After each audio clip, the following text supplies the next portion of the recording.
stressée. Je me suis dit, imagine, c'est qui, mon Dieu, mon Dieu, mon Dieu. This is a melody.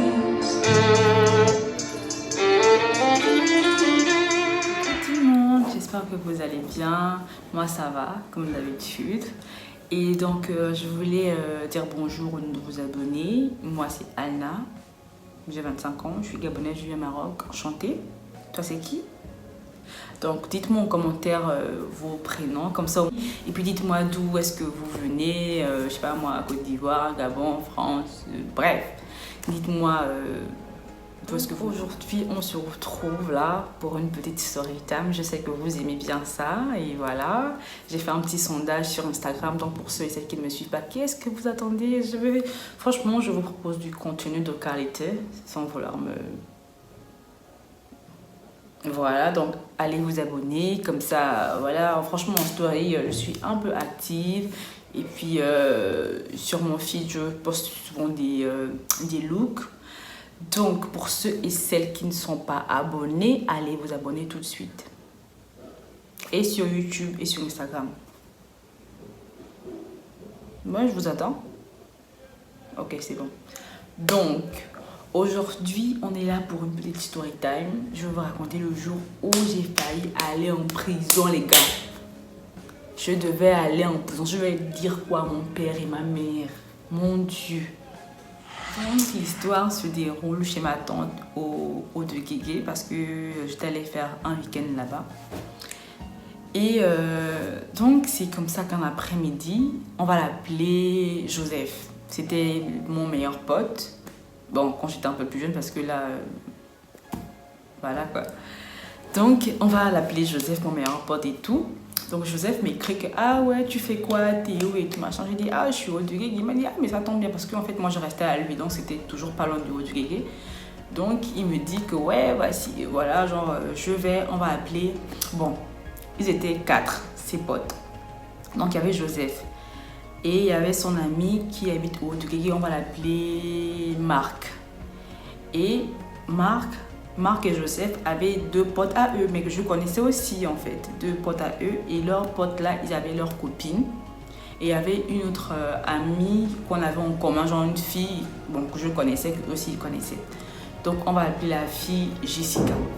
Donc je récapitule, il y avait Joseph, mon ami, Marc qui restait au Haut-de-Guégué, pas loin de chez ma tante, et leurs 2 potes et leur copine et Jessica avec qui je parlais bien. Donc c'est comme ça que Joseph m'écrit que ouais, tu fais quoi, machin et tout. Je dis bah je fais rien, je suis chez ma tante et tout, voilà quoi, ça en après, mais voilà, je fais rien. Il me dit ouais bah voilà, je suis chez Marc, vas-y descends, comme c'est pas loin de chez moi et tout, parce que lui il restait vraiment pas loin de chez ma tante. Donc il me dit vas-y descends et tout, comme ça on va passer l'après-midi ensemble, machin, il y a tel et tout. Et il y a Jessica qui est là. Donc j'ai dit ok, donc je suis descendue et chez Marc, l'un des amis de Marc et Joseph dit que ouais, il connaît un endroit ici où c'est trop beau et tout, et puis c'est calme, machin, genre ça va un peu faire comme un chill quoi, ça va un peu changer, tout genre juste pour visiter, pour voir. Et donc, c'était vraiment pas loin de chez Marc et de chez moi. En fait, c'était une mini-forêt, d'après ce qu'il nous avait dit. Donc, c'est comme ça qu'on décide d'y aller. Marc, Joseph, les copines de... Non, les copines des amis de Marc et Joseph sont parties. Donc, il y avait juste Marc, Joseph, Jessica, moi et leurs 2 potes. Donc, on est là en marche et tout, machin, marche, voilà, on marche pas. Et on arrive à l'endroit et exactement, c'était vraiment magnifique en fait. C'était genre comme une mini forêt dans le quartier en fait. Genre, c'était vraiment trop beau. Il y avait genre un petit ruisseau. Il y avait genre des grandes plantes. En tout cas, c'était vraiment magnifique. C'était calme. En fait, c'était... Pour y aller, il y avait une rue, comme je vous disais, on marchait. Voilà. On marchait et genre en fait, la forêt est comme ça. Donc, on ne peut pas la voir de loin en fait. On la voit dès qu'on est sur la petite route et elle est cachée en fait, plus ou moins. Donc, on s'est assis et c'est comme ça que les amis de Marc et Joseph décident de fumer. Fumer quoi? Le chanvre. J'étais genre... Mais bon, à l'époque, vous savez, les jeunes, on n'est pas trop dans... ah non, machin, genre... Bon, moi, je me suis dit, bon, voilà, quoi. Eux, ils fument, moi, ça ne me regarde pas, en fait. Je sais pas comme si je fumais avec eux. Donc, ils se sont mis sur un côté. Ils ont commencé à fumer. Donc, Joseph, Marc et moi, on parlait et tout. On était en train de raconter. Donc, ils ont commencé à fumer leur truc et tout, machin. Jessica, Marc et moi, on discutait. Et c'est comme ça que 17h30, 18h sonne. Donc, on décide de rentrer. Jessica, Joseph et moi, on dit qu'on va rentrer et tout, avec Marc. Et les deux potes... Parce que nous, on n'a pas encore fini de fumer, on n'a pas encore fini leur truc et tout, machin, il faut qu'ils terminent, après on rentre. C'était un endroit assez calme et c'est clair et certain qu'ils ne pouvaient pas fumer chez eux. Parce que c'est illicite. Donc, ils voulaient terminer de faire leur truc là-bas. Donc, on s'est dit, bon, ok, de toute manière, moi je reste à côté et tout. Mais c'était plus Joseph qui voulait vraiment rentrer, comme il restait vraiment loin. Donc, il était vraiment stressé, ah, moi je vais rentrer et tout. Ils ont dit, oh non, t'inquiète, c'est juste un petit bout, je sais pas. En tout cas, il restait pas beaucoup d'après eux. Donc, on est resté, on s'est assis encore, donc on discutait, on était là, machin. C'est comme ça qu'on discute. On entend quoi? Des pas. Et l'ami de Marc nous a dit que c'est un endroit vraiment pas fréquenté, en fait. Genre, en fait, bon...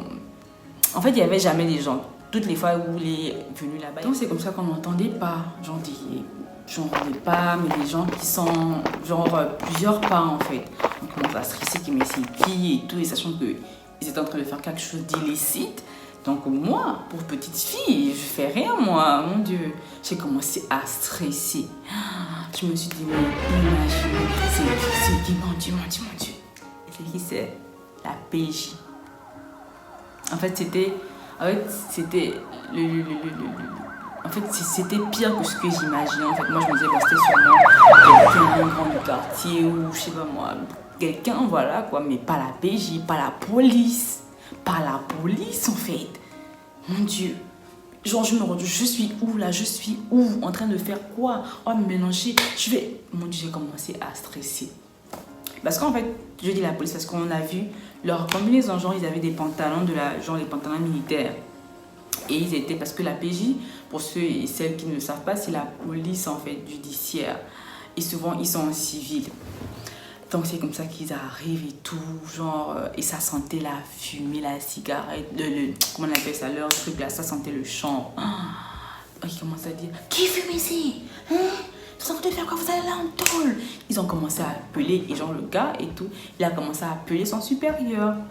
Et donc c'est comme ça que Marc prend son courage et tout, que oh non, grand, et tout, parle-nous, on peut s'arranger. Vous savez que nous sommes en Afrique. On peut toujours s'arranger. Donc c'est comme ça que le policier entre griffes raccroche. Et donc il a dit que ouais, il va genre nous fouiller. Donc il a fouillé les gars et tout. Et en fait nous les filles, bon les garçons et les filles en fait ils nous fouillaient et en même temps ils humaient les mains pour voir si on avait fumé et tout. Et en fait ils cherchaient une preuve. Parce que quand on a entendu la police arriver, bon, quand on a entendu des pas, les garçons, ils ont tout jeté, ils ont balancé les trucs, en tout cas, ils ont jeté tout ce qu'ils avaient sur eux qui était illicite. Tout, ils ont tout jeté. Donc, il n'y avait rien. Donc, du coup, ils nous fouillaient vraiment pour avoir une preuve qu'on était en train de faire quelque chose. Bon, ils étaient en train de faire quelque chose d'illicite. Mais ils n'ont rien trouvé. Mais les garçons avaient des mains qui sentaient, voilà, ça sentait la bleue. Et nous, les filles, on n'avait rien, en fait. Il a humé, il n'y avait rien sur nos doigts. Mais il a dit qu'on va quand même aller en prison. Parce que c'est complicité. J'ai commencé, mon Dieu, mon cœur. Non, je vous jure que le jour, là, justement, imaginé, Madame Boulangui va me faire quoi? Mon Dieu, ma mère va me faire quoi aujourd'hui, là? Et c'est comme ça que les gars, ils fouillent. Bon, personnellement, moi, ils m'ont pas trop fouillé. Dieu merci, parce que je suis maigre. Bon, j'étais maigre à l'époque. Et la fille, Jessica, était vraiment très en chair, en forme. Elle avait tout ce qu'il faut où il faut. Donc les policiers, ils ne se sont pas gênés. Vous connaissez vous-même l'Afrique. Donc ils commencent à toucher la peau et tout. Ils fouillent les poches, puis les poches se trouvent au niveau des fesses. Sauf que le gars, on sentait que là, il ne cherchait plus... En fait, là, il ne cherchait plus quelque chose, en fait. Il touchait. Donc c'est comme ça qu'un des garçons et tout, il décide de faire le gunda, non, genre le rebelle. Oh, c'est bon, un arrêt et tout, c'est bon, arrêtez de la toucher comme ça. Nous tous on a juste regardé comme ça que, Mami, tu fais quoi là? Le policier a se mis comme ça là que, bah, il est tombé là.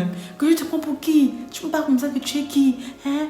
Et là, il a encore dit que là, il était énervé. Il a dit qu'il va encore nous amener en prison. Puisqu'on veut faire les plus malins, on veut jouer au rebelle. Et Seigneur Jésus, Marie-Joseph, j'ai dit que, Seigneur, je vais aller en prison. Je vais aller en prison. Oh, je vais aller en prison. Oh, j'avais la larme. Et c'est comme ça qu'il y avait un des gars qui est venu. En tout cas, bon, c'était l'un des plus calmes. C'était un des amis à Marc et Joseph. Il était un peu plus calme, donc du coup, il a vraiment pris un ton vraiment. Voilà, quoi. Oh non, vraiment désolé. C'était juste une erreur. Surtout qu'il a commencé à parler. Qu'on peut s'arranger et tout. Machin. Et donc, c'est comme ça que les policiers ont dit que vous avez quoi? La partie qui tue. Sachant que, personnellement, moi, j'avais rien. Jessica n'avait rien. Joseph, il avait son argent de taxi pour rentrer chez lui. Donc, le gars en question qui voulait s'arranger, il avait juste 10 000 sur lui. Les policiers ont dit que c'est rien. 10 000, c'est rien. Soit vous ajoutez, soit vous allez en prison. Si je pouvais couper mon bras et vendre ça à l'instant, j'allais vendre mon bras. Juste parce que je ne voulais... Mon Dieu, je stressais. Si je pouvais pisser sur moi le jour, là, j'allais pisser sur moi. Et on a fait 1 heure avec lui, imaginez, 1 heure. Ils nous ont gardé là-bas 1 heure, donc déjà 20h30. Je dis que non, ça va me tuer parce que je suis rentrée tard. Donc, quand ils vont savoir que je suis en prison, et quand ils vont savoir ce que je faisais, parce que vous savez qu'en cuisine, ils ne vont pas dire qu'il y avait tel qui fait ça. Non, ils vont tous nous mélanger, en fait. Ils étaient en train de le fumer. Donc, tu vois, comme ça, dit quoi à ton père que non, c'est pas moi, c'est tel qui fumait. Donc, je me suis dit que là, mon casier judiciaire, mon père va me tuer. Non, en fait, je pensais au pire. À ce moment, je pensais au pire. Je voulais vendre quelque chose, mon bras, mon doigt, quelque chose. C'est comme ça que un des gars et tout, il avait une tablette et un téléphone. Ah mon Dieu, le pauvre. Donc il a dit que je vous donne ça. Et donc il a sorti sa tablette et son téléphone et tout. Donc ils ont dit ok, c'est bon, machin, ça va et tout. On va vous laisser. Donc ils sont partis avec les 10 000. Et c'était l'époque du Blackberry qui était plat là. Blackberry, c'était quoi? Le Bold, hein? Ouais, je crois que c'était le Bold. Donc son téléphone et sa tablette sont partis avec les policiers, les 10 000. Mon Dieu. Quand ils ont dit que ok, c'est bon là, je vous jure que si je pouvais... Non. La joie que j'avais. Mon Dieu. Donc ils sont partis et tout.